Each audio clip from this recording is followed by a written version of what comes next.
We're doing the podcast today. Is it today? Yeah, it's today. In the house from Saturday Night Live, it's Headbangers! Hi, welcome back to the Headbangers podcast. We're your hosts Nathan and Brad. Here today we're doing things a bit like the retro ways. We're doing an original episode of Headbangers. It's my return in person. It's Nathan's return. After having to do it over a webcam console. I've missed you. I missed you too, man. I really enjoyed seeing you in your bath earlier. That's alright. It's all worth it. That sounded really fucking weird, actually. You know, like I mean, this whole scenario has been pretty weird. But the thing is, like, the people listening won't see the skit we filmed. It's for audio listeners. When I just said I enjoyed seeing Brad in the bath, right? I meant there's a skit on our YouTube, so check out the episode there if you want to see it, where I scare the shit out of Brad. Yeah. There's a skit. I'm not just being a weird cunt. I mean, we could put it in the audio, but you probably won't know what's going on. Yeah, they won't know what's going on. They can't see shit. Exactly. Mm. But yeah, so we're going to do an original episode. It's been, I think it's been almost about a year, because we've been doing band interviews, which have all been going pretty well, to be honest, and we've enjoyed doing it. It's probably one of the most successful things that we've done on the channel. I know. But we know that a lot of bands now, they're going to be touring. They probably won't have time to sit down and talk to our sorry asses. So we thought we might as well just do an old episode the way we used to. Because it's something we've always wanted to bring back too. Like I've always said, I enjoy doing the interviews, but I also like the old episodes as well, where we used to just chat shit for an hour. Yeah. So if you're down to hear us chat shit for an hour, here we are. We'll bring back some segments that you might remember. We're also introducing some new segments, which you'll stay tuned for. But yeah, we're just gonna have fun with it and just relax and talk shit. This is what you're here for. So here we go. So like big topic. Big topic. You might remember that one. So we discuss topical situations in metal and heavier music, and just see what me and Nathan think about it. We might agree on some points. We might not. Yeah, and this was an argument me and Brad genuinely had. Yeah. So like, the big topic is, can metal be too traditionalist? Yeah. I think so, and I think it's a bit of a problem, and Brad doesn't think so. And for people that don't know, so Nathan, do you want to explain a bit about traditionalists in metal? So in my own opinion, I think we fucking moved the mic away. I'm gonna be well quiet now. We've got to be there. It's got to be there. No, but I honestly think there is a bit of a problem with traditionalism, and by traditionalism I mean like, in the sense that there's been these bands that have been giant for 40, 50 fucking years, and it's like one of those things where it's like, okay, there's a reason why they're that big, and that you can't say they're not good. But what has that's then caused is a trickle down effect. That all these massive bands, they get the headline spot whenever it's a festival, gig, anything, and these small bands that are fucking great, smaller, quotation marks, smaller. You might get some of them that have millions of fucking listeners on Spotify, but haven't headlined a festival, and sometimes takes like 30 years for them to do that, like Parkway. So it's definitely a grind. Yeah, no. So that for me, that pisses me off, because it's like, what precedent do we set when we say to bands, you might be a headliner? Yeah. See, what my point is about it, it's not like other industries. Like, metal's very rarely going to be in the charts. It's not going to be, a one-hit wonder when, someone could rise to stardom from one single that's just managed to give them this sort of position. But, like, in the metal community, I suppose, like, you have to build up. Like, you have to grind, you have to make albums, you have to tour, you have to sell merch. Like, you have to make sure that you've got enough streams that if you're doing a headline spot, then you're going to draw in the numbers, because they need to sell the tickets. They could pick someone from Sophie Stage, say, for example, at Bloodstock, and put them up to main stage headline. But will people turn up? Like, yeah, there is some safe options with picking someone like Judas Priest, which is obviously a legendary band. But there also has been opportunities for, I guess, quotation, smaller bands, but they have been going for quite a while. So you've had Ghost, you've had Amon Amarth, you've had, Yeah, but the annoying part about that is when you look into the band, they're not a new band. Not new. They've just been like, they've just grinded for 30 years. Yeah. And that's my gripe. That is my biggest gripe, because it's like, okay, why is it like, like in 30 years you might be a headliner. 30 years. 30 fucking years. I mean, it's a long grind. Longer than I've been around on the planet. like 30 years. I mean, in 30 years. So, like, say if my band, started doing a bit of touring, that means we'd be 50 by the time we were a headliner. Yeah. And at that point, why you're not going to be going much past 50. Do you know what I mean? You're not going to really be going much past that. So, the fact that you're only just being a class as a headliner when you're fucking way past middle aged, is a bit fucking ridiculous. Yeah, like a lot of them won't reach stardom in their 20s, maybe not even their 30s. But, you know, they do pick safe options, like you will have like certain bands that will always come back and do it, but it is going to be more of a grind, and it's hard to really make an impact in the metal scene. Like, and maybe that's down to fans maybe not being as open-minded with certain acts, but I think there is some sort of quality to you work really hard and then you eventually get that spot, as opposed to a different genre where you'd make one single that wasn't even made by you, and then that will reach you to the headline spot straight away. Like, it feels like almost like they have to work hard to get where they need to go. But you know what annoys me about that point though? Go on. So it's hip hop, you know, like when you see a hip hop festival, and I know it's different because now it's one of the biggest fucking, you know, like music, like, you know, like genres on the planet. But to me, like even back in the day, like hip hop festivals would always have someone that's new and fresh, and I think it's because they knew that, like, oh, you know, like no one. It's been like how many fucking years? No one wants to see the fucking Wu-Tang Clan headline again. As much as how great they are, I think they had an understanding that you need to keep it fresh for it to be relevant and be interesting. And like for me, sometimes you get this fucking sometimes it actually does annoy me. Yeah. Well, like I'll see, oh, who's headlining this festival, and it was the same guys that have had headlined all the fucking other festivals from across the fucking globe, and it's simply because it's like we've got this really overbearing opinion on traditionalism, and like I think that we hold these bands in really, really high regard, like we should, but we also don't want to accept anything new. Like if we go, oh, this band's going to be doing, they're fucking amazing. I get what your point is of like, oh, they need to make the money back. Yeah. But they probably would anyway, because like let's face it, most people that go to Bloodstock and most people that go to Download will be going anyway, regardless of the headliners. That is true. I mean, for my own personal taste, like I would like other bands to headline. I have definitely more of a problem with it with Download than I do with Bloodstock, because I feel like Bloodstock is starting to give some smaller bands a chance to be able to reach stardom, you know, on the festival stage. Like, for example, this year on main stage, you had like Fetal Juice playing it. There was a lot of bands that, you know, got given the opportunity and they smashed it. Yeah. And you do see them rise up the lineup, but I feel like even just going from the second line to the main headliner is such a big thing. Like that band needs to sort of gravitate towards everyone in some sort of way. Like Judas Priest is a safe option, and everyone sort of knows who they are. But you know, the band would have to bring in certain numbers for them to be like, right, we can pack out this field. Because imagine if you had a headliner that nobody turned up for. I don't think that's entirely true though, because there is headliners that no one turns up for. Do you know what I mean? Like there is not no one, but there's always like one headliner where everyone goes, I might miss that. Especially if we're camping, where we're camping. Like, do you know what I mean? Like, yeah, and you get some select groups of people that won't go see it.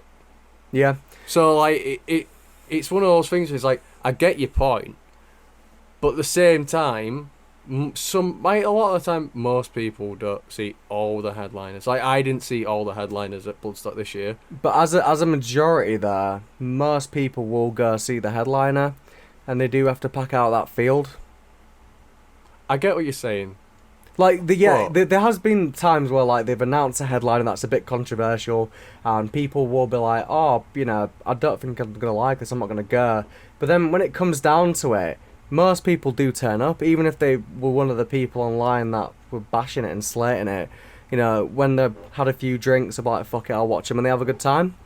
So maybe that could be to your point before of saying, like, maybe the smaller bands would be okay on, you know, a headline stage because people would go and see them. But again, it's a very risky move if you're a festival organizer. Like, I'm glad that they're starting to give bands, you know, not like the really old ones, but like, you know, even if they've been around for 20 years, like Parkway, like that's a good chance for them to be able to go and do it. Yeah, but Parkway's been around since like 2004. Yeah. Do you know what I mean? Like, in it, that's again. I mean, it was almost what? It was 2019. Yeah. They've been around since 2000. It took them how many fucking years? Yeah, like to get there, and like, for me, it took them like over 10 years. Yeah. Over 10 years. Like, for me, I'd like to see a bit of risk. I'd like to see someone have a bit of balls and go, yeah, you know what? Fuck you. It's my festival. But, I mean, it's okay saying this now when we're sitting doing this podcast, but if you were the festival organiser and your money's on the line, do you not think you'd be a bit more cautious as well? I would be, but I think that, like, I'd still like the idea of keeping it fresh and, like, because, like, you never know, right? If you got, like, a fresh band on, like, and I'm not talking, like, new, I'm talking, like, everyone kind of knows them. Yeah. You know, like, they are fucking really good. But, like, how it stands now, they're just not at the headliner stage. Yeah. They're more, like, mid-tier. Just risk it with one of them, yeah? And you might be surprised. Yeah, no, I'm all down for that. Like, if they want to give a band a chance and just to see as like sort of like a social experiment, then totally, like maybe that would work. I think an interesting point would be like, who do you think could do it and pull it off? Sleep Token. Sleep Token. Potentially, yeah. I mean, they're one of those bands where visually, fuck me, you were alright. Look at that. Look how fucked his tank is. I dropped it. It's not actually the tank, it's the actual mod because it got dropped on the floor and the atomizer's sort of a bit wonky. Just don't play over it, just talk it. Speaking of talking it, Sleep Token, so yeah. I mean, potentially they could work, but it depends. I don't really know. I mean, it depends as well what festival you're talking about. Bloodstock, I'm not really sure who listens to Sleep Token, who's not, but a lot of people are listening to them. I'm not actually sure what their fan base is. Yeah, no, but like, they've even played Radio 1, but they've not headlined all, except for their own gigs. But they've also, like, they've got kind of big during lockdown, so we haven't had a chance to really see where they'd be placed. No, they was big before lockdown. Like, they played on Radio 1 before lockdown. Yeah, on Radio 1, but I meant, like, festival-wise. You know, they've only been on a few bills. Like, I've seen obviously this year what bills and what stage they're at, and they are doing alright. But we need to give them a proper run to see what they're going to do. And they've only got 2 albums out, when the one's already coming out. So, we're going to have to see where the career takes them. You know, but why wait that long to go, okay, they're good. Like, the thing is, they've done live shows, they're fucking good. Yeah, They've done no doubt. festivals, they're fucking good. Yeah? They're visually, they're fucking great. On a music level, they're fucking amazing. They're a fucking amazing Yeah, band. no doubt, yeah? no doubt. And if they had the power to headline a festival, it would be a fucking spectacle. And no one would... I don't think anyone would deny that knows of Sleep Token.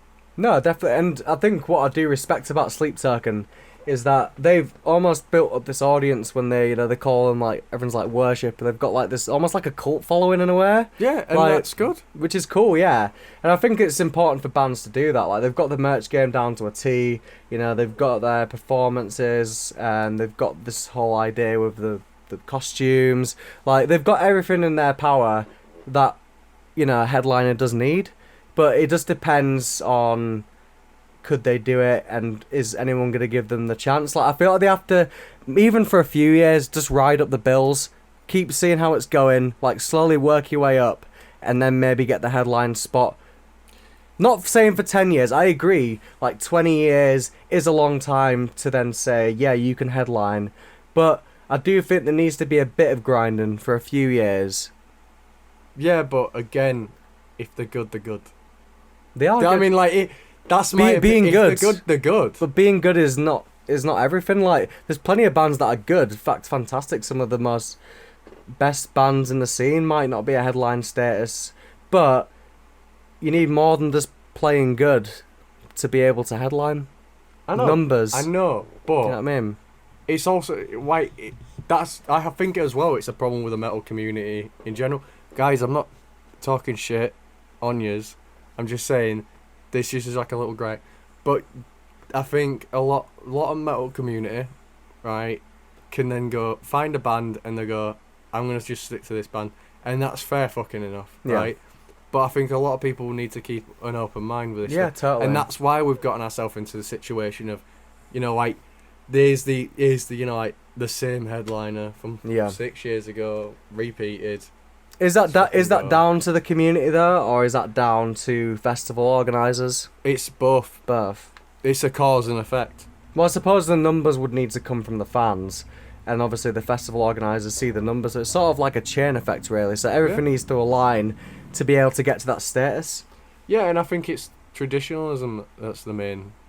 I don't think it's a problem. I don't want to.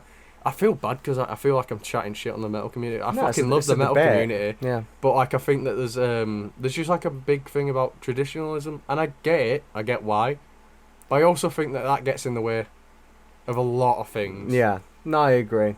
I mean, in a way to conclude this conversation, then, in terms of the big topic, like, how do you see it improving, and what needs to change for it to be able to be better?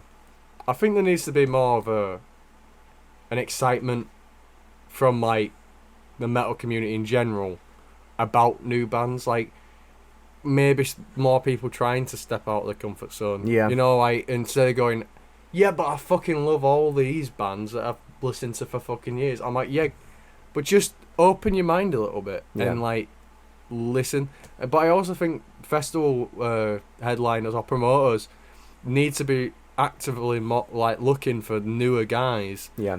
But as well, I think metal record labels sometimes always pick the easy choices. Yeah, that is true. There's not much risk with that either. Yeah, I mean, in my conclusion, I think that, you know, there has to be a lot of stars to align for things to work.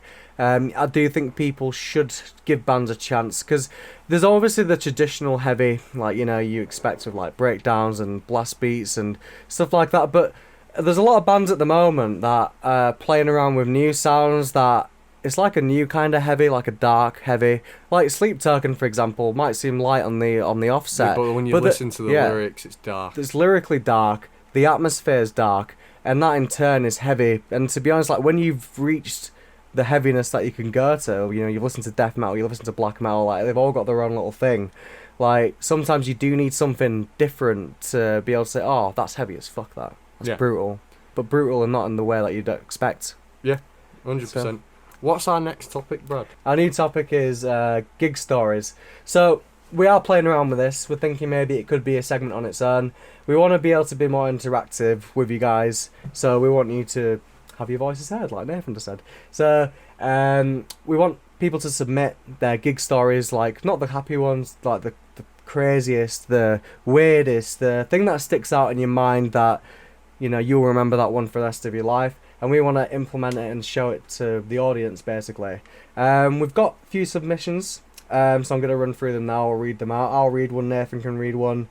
So let's start off with your mate Charlie. He was at a Whitechapel gig in London. I was about 16. This really drunk dude with dreadlocks gets along with my mate really well during the gig.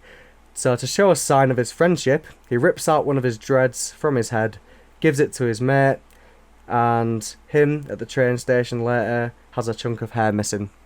Now to me, I'd say that must hurt like a bitch to rip a dread out. Painful. I don't know much about dreads. I mean, I know that your hair does go dead, so maybe it wouldn't hurt as much to rip out. But dude, think about it.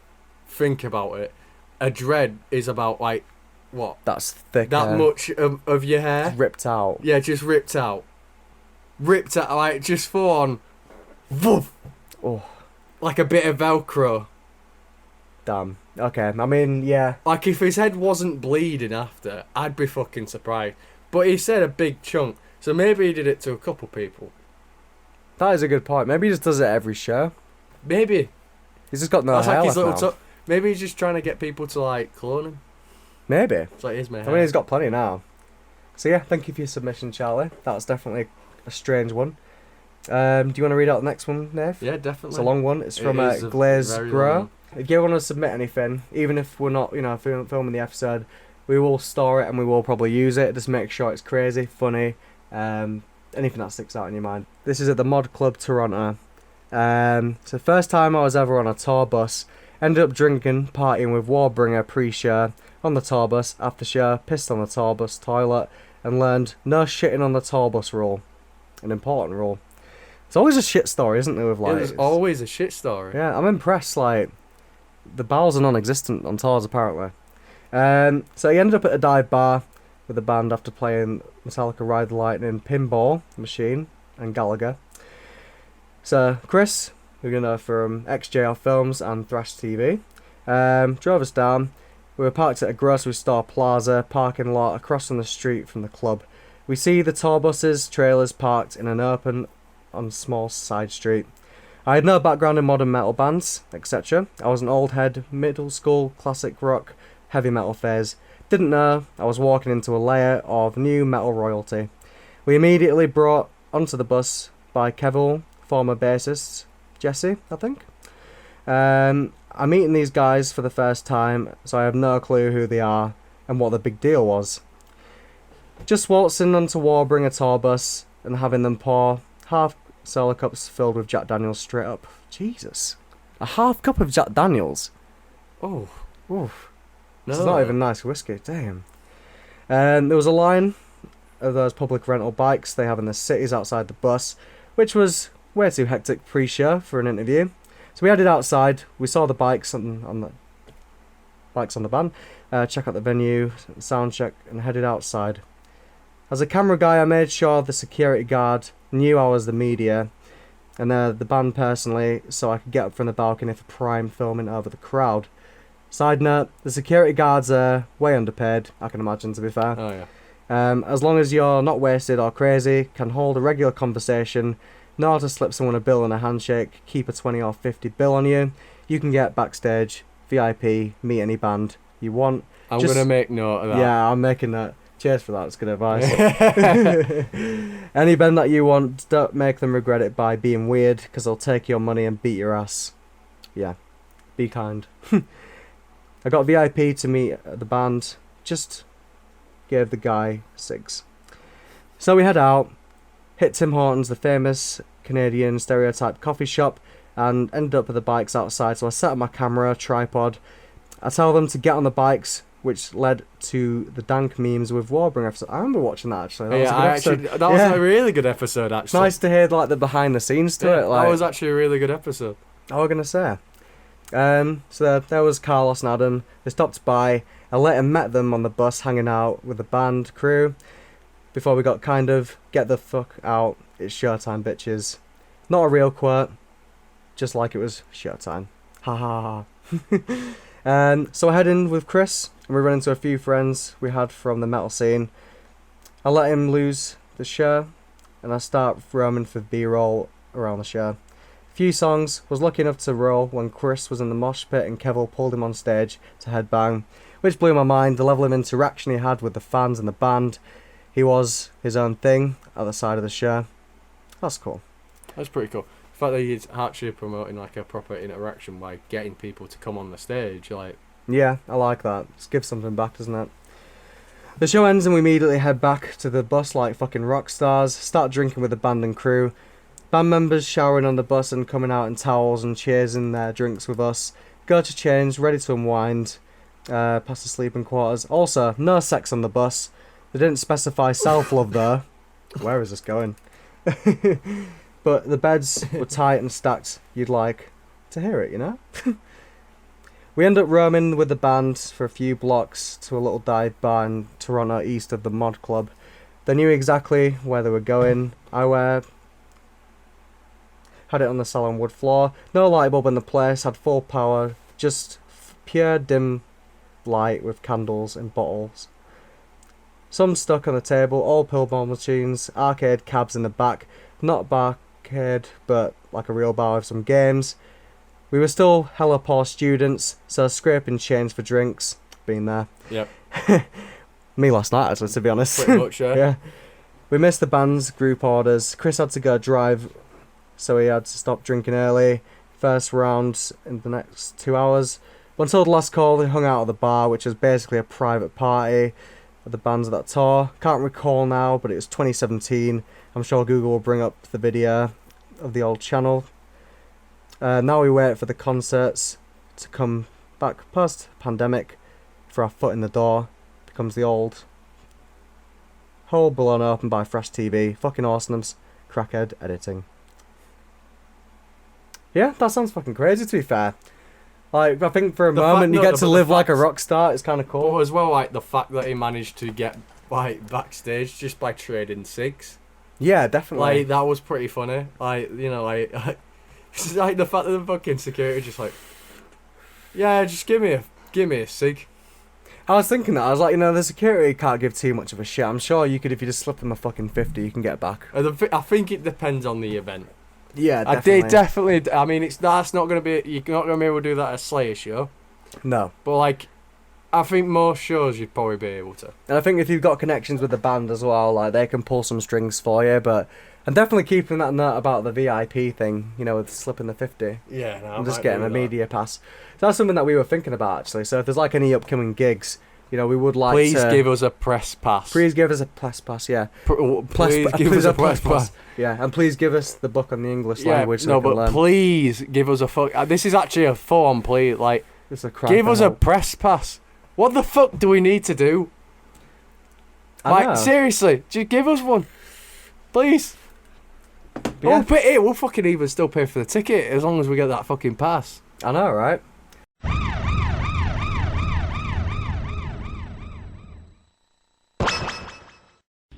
My dudes, what the fuck is going on? It's your boy Chris Thrash here with Headbangers Podcast to talk about a couple of my favorite and most memorable concert stories. The first one would be when I was at Heavy TO 2012 with my best friend Tatiana. We were up front for Cannibal Corpse and she was standing in front of me. And there was this guy right behind me. And throughout Cannibal Corpse's set, I noticed the back of my thigh and my lower ass getting grazed every once in a while. And I turned around to the dude and go, that's not her ass you're grabbing, it's mine. And just like that Homer Simpson meme where he backs up into the bushes, that dude backed up into the pit and disappeared into fucking oblivion. But, yeah, thank you very much for the gig story section. Like I said, if you ever want to submit any, just DM us, put it in there, and we'll upload it. Yeah, DM us, or if you watch it on YouTube, drop a comment down below. Comment down below. Don't forget to like and subscribe yeah. as well. We were thinking we need to do this because we know a lot of YouTubers say and subscribe. You know what the problem is, as well, I checked our analytics and 96% of you fuckers aren't subscribed to us. Yeah. So, for a click of a button, you can still watch as you're doing, but and if you we get the subscribe. And if you're listening on Spotify, give us a follow. Just follow us. Or like, do the same with Apple Music. Just follow us. Nathan's desperate, and so am I. Yeah, no, we are desperate. We want to get some fucking... Want to get some muchacha, you know what I mean? Some muchacha. Some, a little bit of the so yeah, cup, bro. If you like the content, then holler at your boys, and we'll provide some stuff. But yeah, stay tuned for that. Our last section of the podcast is our review, which we did before on a few albums. But the one that struck us most is Lorna Shore.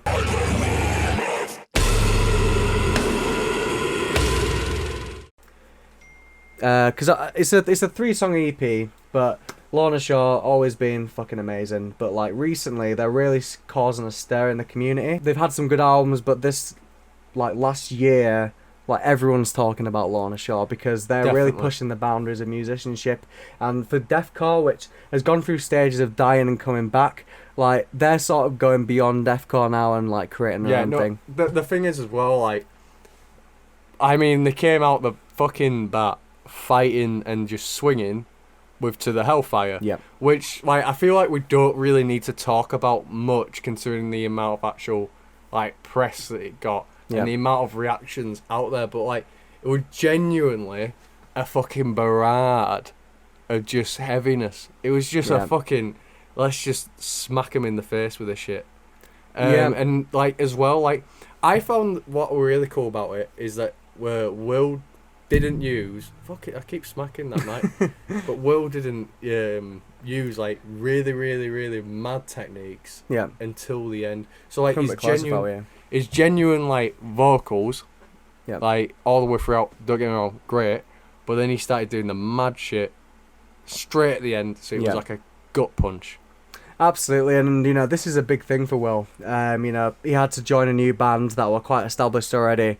And I've never seen an introduction to a new vocalist quite like this. Like, he's not only proved himself as a worthy vocalist for Lorna Shore, but he's also proved himself to be, in my opinion, one of the best vocalists in deathcore right now. Oh yeah, and even just metal in general. Yeah, undoubtedly. Like the way that he swifts from his lows to his highs, it's just like a bit of a Jekyll and Hyde thing going on. But he goes so seamlessly into them. Yeah, no, like he literally like from 1 second he'll be doing like a really really high pitched fry and then just go boom straight into the other, straight into a fucking false chord. Yeah, without any effort or reset. Yeah, I mean into the hellfire, to the hellfire, that end section when it's just him solo, and he's just making some sounds which I've never heard out of a human being before, but it's fucking brilliant. Like, what's wrong with your fucking bit? It's just you, mate. But yeah, no, I genuinely thought this EP was fucking great. And the title track, and I Return to Nothingness. Is it? Oh fuck! I fucking fucked up the fucking name. But no, I agree. Like, and you know that song. Yeah, no, it is Nothingness. I was fucking right. Yeah. No, but like the title track. The title track. It feels like a ballad. Yeah. It feels like a ballad with like obviously aggressive vocals, but it genuinely does feel like a like you could easily translate it into like an actual ballad song. No, absolutely, and there's like an overwhelming like, you know, cinematic feel to this. Like, it doesn't feel one-dimensional at all. Like, there's so much going on with the orchestral elements, also going on, you know, with this neoclassical guitar playing by Adam. Like, it feels larger than life, and that's what I like about it. Right, I'm not yawning. I'm just fucking tired because obviously. Yeah. Backstory: me and Brad had a bit of a mad one last night, didn't we? Yeah, we had a night out, so we're a bit tired. So forgive us. No, but like genuinely, this album's. Come closer. I keep saying album, but it's an EP. This EP is fucking amazing. Yeah. No, absolutely. And it was better than a lot of albums, full-length albums I listened to previously. It shows just like free track. It shows like quality over quantity. Like, you don't need to make like 10 mediocre songs. Like, you can make 3 banging songs that everyone's gonna remember, and that's gonna be much more worthwhile than an album full of like B-line songs. Like, every song has its own feeling. Like, some of them are a bit more dark and atmospheric, or some are just straight a punch in the face, like To the Hellfire. I think the third track, I can't remember. To the Abyss. Yeah. To the Abyss feels like a mixture of both. Yeah, absolutely. It's almost like got this chronological feel to it where everything flows into one. So, you know, you've got a bit of everything, but they all seamlessly flow nicely together. Definitely, I really enjoyed it. What would you rate it? I'd rate it a 10 out of 10 because like, I can't. The only reason why I wouldn't rate it higher is because I wanted it to be longer, and I was sad that it was over. Like, to me, I can't fault it. Like, as soon as I heard To the Hellfire, I was like, these boys mean business. And I'd can't give wait it to a see 10 what out of it is. 10. I would. Yeah. I would. I can't fault it. There's nothing that I don't like about it. Yeah. Even down to the art and like The the art's fucking amazing. The music videos for it, they're really fucking well done. Yeah. Like, they're really, really well done. So there's nothing for me that I looked at the EP and thought, I'd like this. Yeah. Like, it was pretty much perfect. It was perfect. If you give me some heavy riffs, if you give me some orchestral elements, like that alone has already drawn me in. But the fact that he had everything else, the neoclassical guitar playing, the atmosphere going on, like, everything was perfect for me, and I don't need anything else. Lorna Shore, keep doing what you're doing because you're making bits in this community. And I'm really upset that I was ill when we interviewed Adam. Yeah. I'd say that's my favourite episode, to be fair. Cause I'm very upset that we were ill because there was so much I wanted to ask him. But genuinely, Lorna Shore at the minute are one of my favourite bands. Yep. Because they're fucking just smashing it. They really are just smashing it. And if you like Lorna Shore and you live in the UK, they are doing a tour with Carnifex. Make sure you keep your eyes out for that one. Make sure you get your fucking asses down. Yeah, because you don't want to miss that. It's been a fucking 18 months. What's your excuse? excuse? 18 months, and what's your excuse? No money, suck some dicks and get fucking out there. I won't go that far, Brad. Don't go that far, but just like fucking... Well, I meant like, maybe like just cut like a couple quid aside when you get paid monthly. Like, we mean the same thing. The end goal's the but same. You said suck some dicks. I'm not suggesting our audience prostitutes themselves for it.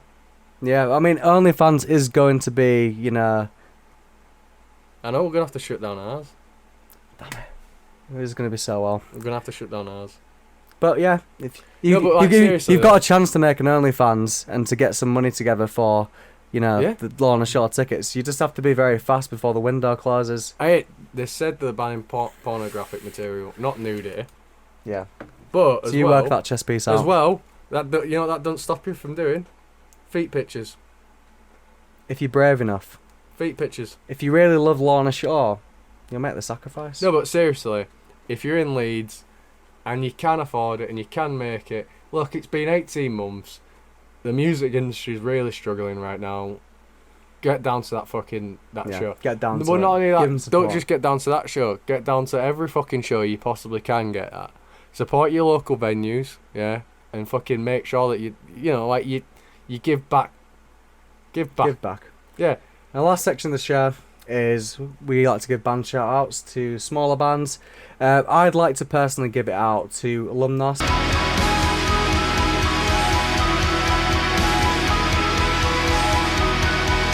Not a song in particular, just the whole discography, to be honest, because this is a band that struck me because black metal, I like a lot of bands, but there's quite a lot of them that do want to just be mayhem. But these, they're completely different in their soundscapes. They've got this sci-fi overall feel to it. It's not really too heavy in sections. There's a lot of it when it's just ambient. But to me, that's kind of nice. It's nice if you want to put it on in chilter.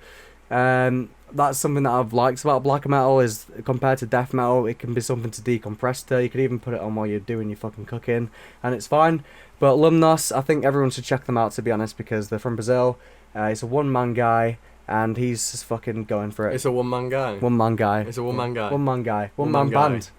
One-man guy, that. It's But a yeah, one-man guy. they are fucking sick, to be fair. So check them out. What, Niv? What's your shout out? Alright, no, but I gotta say, a one-man guy. Every guy's a one-man guy. Listen, we're tired.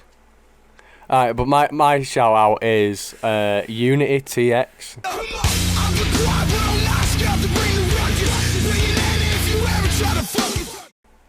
Now, Brad, you've listened to them, Oh? and they're fucking unreal. They're like hardcore with a bit of hip hop influences, and like it's fucking sick. I can't really go too much. There's not much to talk about with them, but what they do is fucking great. You know what I mean? Like every single, it's literally just hardcore and hip hop. If you like them great. too, have them together. I mean, they fucking covered Megan Thee Stallion, and like it's a banger, like an absolute banger. So like, check Unity TX out because they're fucking great. Yep, and check Lumnos out. So we've been Headbangers. Give us a like and subscribe. Follow us. We're doing that now, remember? Yeah, we're gonna be telling you because like Telling you so you don't forget. when I saw those statistics, I shat my pants. I legit I was there like, well, not legit shat my pants, but like obviously Yeah, I was there shut like them 96%. So whatever you're doing, just fucking subscribe. Yeah, one moment, just one click. of It the helps button. it as well. It helps us with the algorithm. Yeah, the algorithm. But yeah, thank you so much. Algorithm.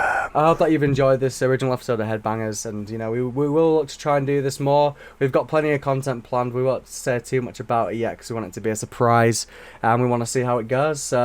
Yeah, check us out, see what else we've done, and stay tuned. Right. See you.